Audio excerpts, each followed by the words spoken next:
What up, world? I want to thank y'all for tuning in. It's your boy Vegas Money. I'm just here to share a quick story with y'all in regards to my prison experience. The with the case I caught while I went to prison, and also the actual court date and the jurors I had to pick. I can actually make light of it now because it made me a better man. I've been home almost 15 years straight. I flew straight. I'm not a predicate felon.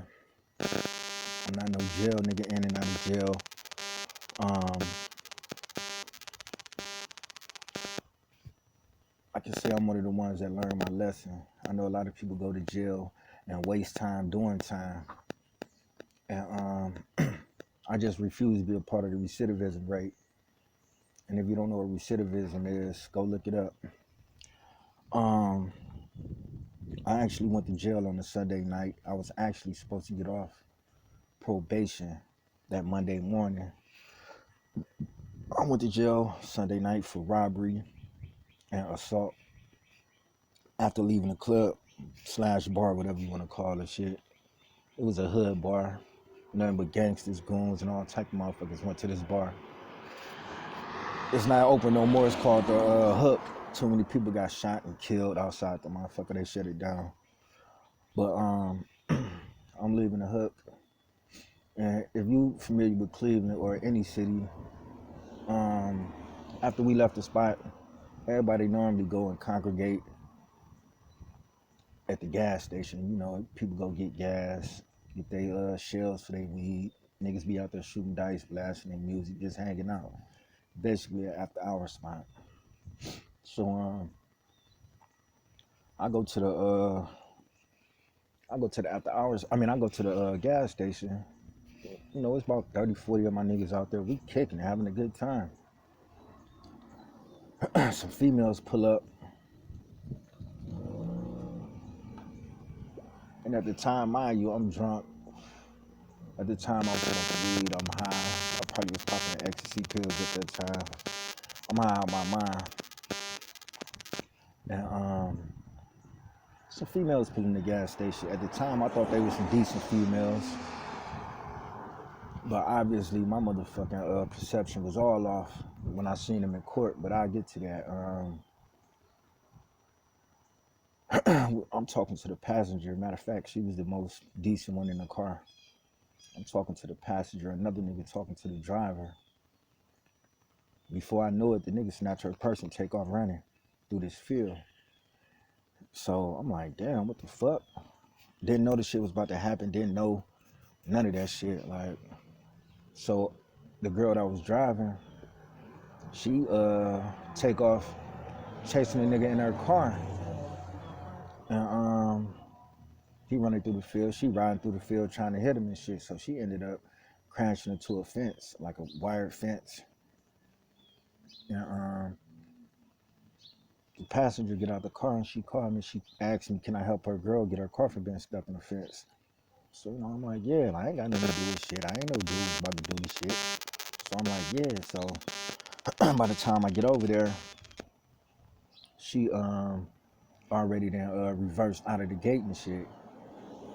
So she get out the car, whatever. She cussing, she yelling, she mad, which is understandable. But I didn't know she was gonna direct her anger towards me. So she on the phone. She on the phone with some niggas. Well, at least I thought she was on the phone with some niggas, calling some niggas to come around there. So I tell her, I was like, look, sweetie, it'd be a bad idea to call some niggas over there. You know, it's a whole bunch of guns around, a whole bunch of niggas ready to get into some wild shit. So I'm trying to warn her. So she like, fuck you, hoe ass nigga, this and that, y'all broke, thirsty ass niggas. I'm like, damn, like, you know, I ain't arguing with her. I just let it go. I knew she was upset. Didn't know she was on the phone with the police. So about 3 minutes later, the police come. You know, it's still a bunch of people at the gas station. She point me out of everybody. So the police come to me and they put me in cuffs immediately. I'm like, what the fuck going on? She like, yeah, he was with the nigga that robbed me and this and that. I'm like, man, get the fuck out of here. So the police put me in the car. I'm like, man, look, I saw it happen. I don't know the nigga, but I saw it happen. I'm like, if I committed a robbery, you think I would be on the scene with the people that I robbed, waiting for y'all to come? Like, how stupid could that be? So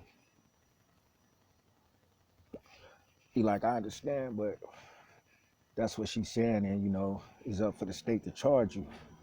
I'm mad than a motherfucker. And mind you, I supposed to get off probation that next morning. It's morning time, like a few hours, I'll be off probation. I'm mad as a motherfucker, so I go to jail. I'm in this funky ass city jail for like 3 days. And they came and indict me for robbery. I'm mad as shit, like, man, really, like, really? Like, I could have gave you the money that he took, like, right then and there. But she was so frustrated and angry, she wasn't trying to hear me, so I let it go. So, they ended up taking me to the county. I'm trying to bond out. Can't even bond out because I got a probation hold.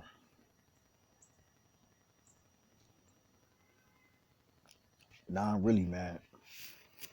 Sitting in this county, all type of wild niggas, heartless felons, everybody wilding in that bitch. I'm like, man, what the fuck? I just bought a bitch.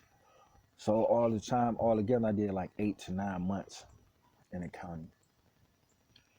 Rescheduling my court date. They rescheduled me like 16 times.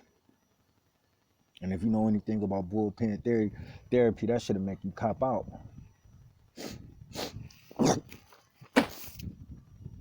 Sitting in the county with all that recycled air, funky niggas.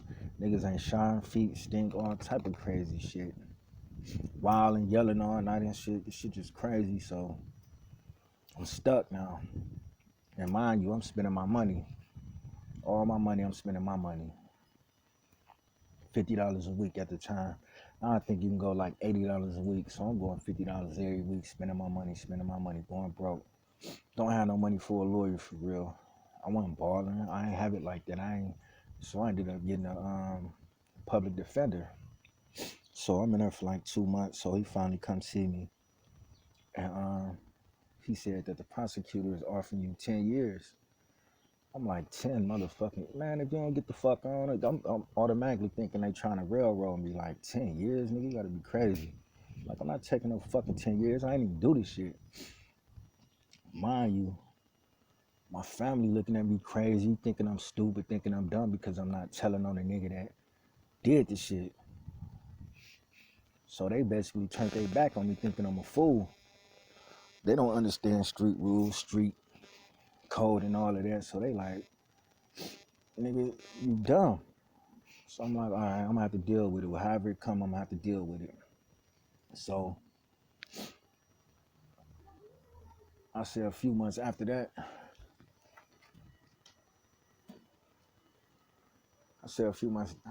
damn, y'all don't be saying what I be saying.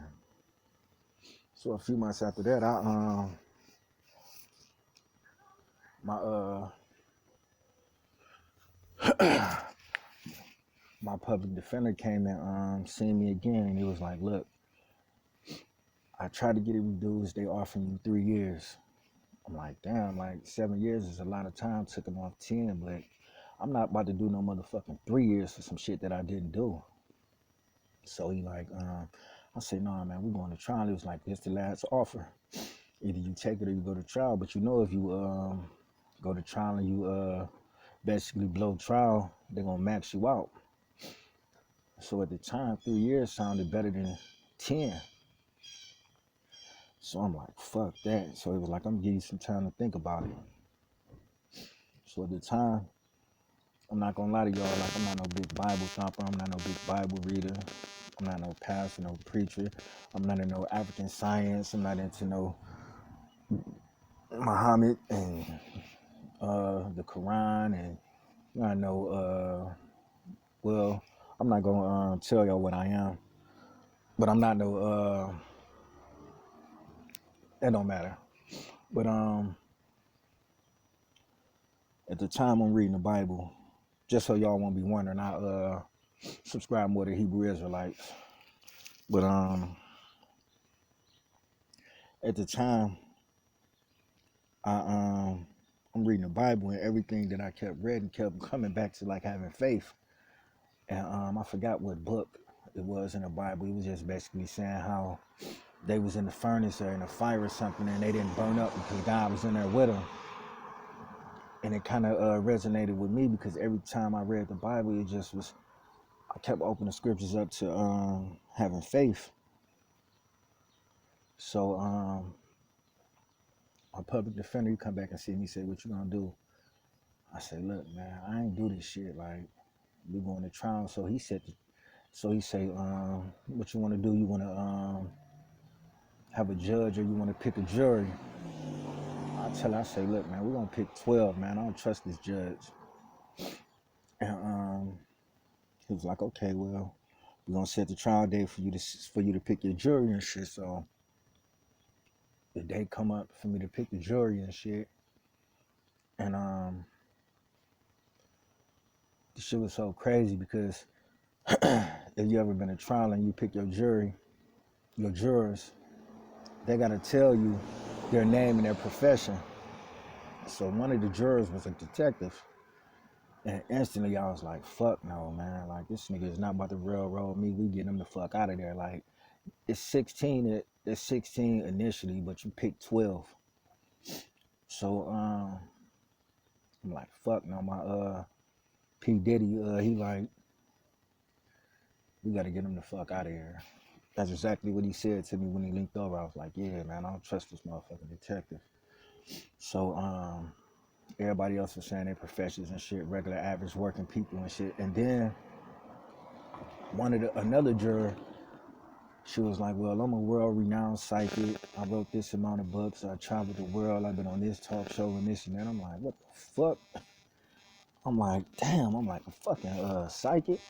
So the judge got on some bullshit, and he was like, "So if you really are a world-renowned psychic, tell the courtroom what the defendant is in here for." So the bitch was like, "Well, he's in here for robbery and assault." Everybody just basically got to catching their breath, like damn. So the judge got on some shit like, "Damn, like, okay." So I'm like, "Yeah, this shit ain't looking right."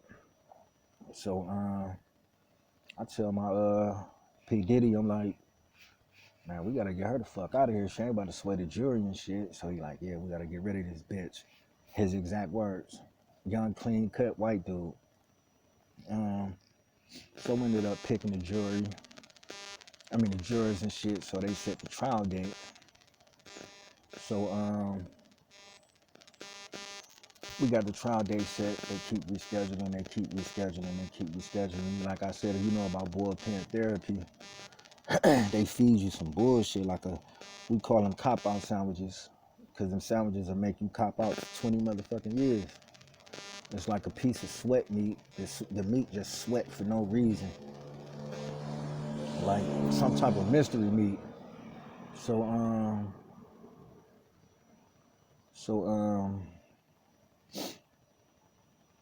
in the bullpen. I'm getting sick of this shit in that stinking ass bullpen. They keep rescheduling. They keep rescheduling. The motherfucking air, all that shit, to just make you go crazy. So I'm like, damn, I should have took the motherfucking 3 years. I'd have been in a joint by now. Shit. So, and I'm in there for like 8 months already. So I'm like, man, I could have been started my bid by now. So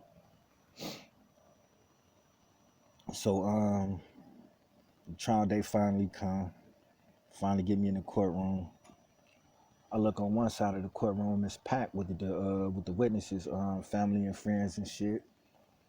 I look on my side of the courtroom like, damn, like ain't nobody here to support me, like no family, no friends, nobody. So it just made me just think about how in the Bible that I was reading, in the scriptures that I was reading, they was in a fire, and God was in there with them, and they didn't burn up. So so I'm like, damn, like I'm on the phone with motherfuckers telling niggas when the trial date and shit. Ain't nobody, none of my niggas, nobody.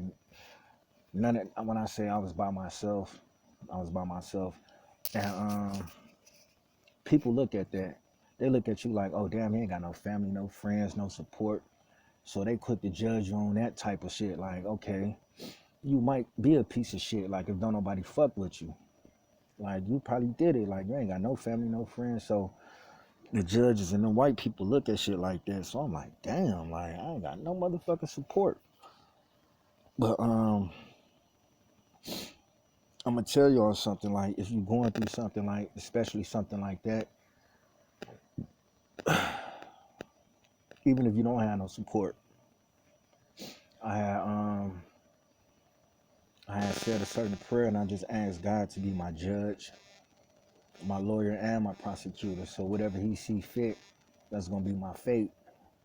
And on top of that, I had learned to have some kind of faith and believe that whatever He see fit, that's what's going. So they went to courtroom, the trial date is set, and I can't lie, a lot of public defenders get a lot of bad rap, but this one in particular really held me down. Like after I thought he was trying to railroad me with the 10 years and I said those prayers, he finally he got on board and he held me down. And to make a long story shorter, he beat the case up a little bit and then they had to go deliberate. That's when my heart started pounding. Like, damn, if I lose, I'm about to go sit down for a nice little minute. And they went to deliberate in the back room and shit, so they come out. And the judge asked them, was they ready to get their deliberation and shit? So they said on count 1, robbery, not guilty. I just dropped my head and I was so motherfucking happy, like, thank you, Jesus. But the whole time they was gone and the whole time they was deliberating and came back, I'm just saying, thank you, Jesus, thank you, Jesus, thank you, Jesus, just chanting that to myself as if I already won. And they said on count 2, assault, not guilty. I said, oh my God, I'm about to go home. Not guilty, I'm going home. So just that quick, I went from saying, thank you, Jesus, to saying to myself, I'm about to go give me a bottle, give me some weed. I think niggas was smoking hydro at the time. I'm about to go give me some weed, call my bitch, get high. I done forgot about Jesus that quick. Just went from thanking him to forgetting about him that quick. So all the jurors, they exit the room and shit, and the witnesses and shit, they leave out, me mugging me and shit. It's a whole bunch of niggas acting like they wanted to recognize my face and all this and that. I'm like, yeah, I don't give a fuck about that. I'm about to go home. So the judge was like, yeah, do you have anything you want to say? I'm like, yes, Your Honor. I'm like, this has been a very humbling experience for me. I deeply sympathize with the witnesses and this and that. I gave a fucking Martin Luther King speech, like on some freestyle shit. He was like, yeah, but I'm gonna give you 18 months. I'm like, what the fuck? I'm like, I'm thinking when you beat a case, you go home.